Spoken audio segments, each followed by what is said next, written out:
Spirituality, nobody can teach it to you. You can get the fundamentals and then look at inside of you and then determine how you are going to use the fundamental principles to improve your life.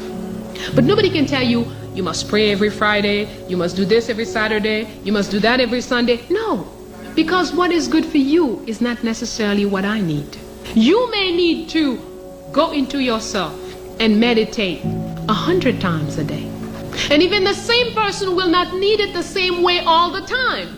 You, in certain circumstances, you need to be meditating and finding all your forces, gathering all your forces continuously certain days. And then other days you may not even think about it.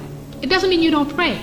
If you're living your own life, if you are who you are and you know who you are and you live working towards realizing your mission in life, every sound of it out of your mouth is a prayer.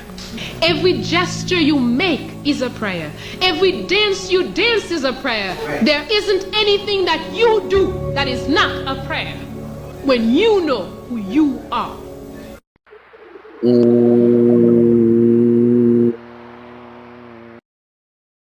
When people are operating in their humanness, they don't have the ability to understand or see when someone is operating in their spirituality. Like, I want to talk to you. It's disrespectful for you to not text me back. It's disrespectful for you to not answer the phone. Right. And they don't acknowledge, like, this person is really tapped into their spirit right now. They need to recharge their soul right now. The only way that they can hear their wisdom is to operate in complete silence for the next 2 weeks, maybe the next 2 months. When a person is operating in their human space, they don't even respect the boundary of this person is really in their solitude.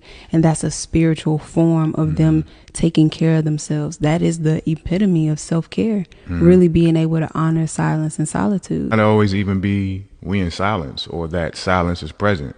We may be having a beautiful date day or something like that. Yeah. And somebody sends you a text about business, or they pouring their heart out. It's not time for us to be in that space.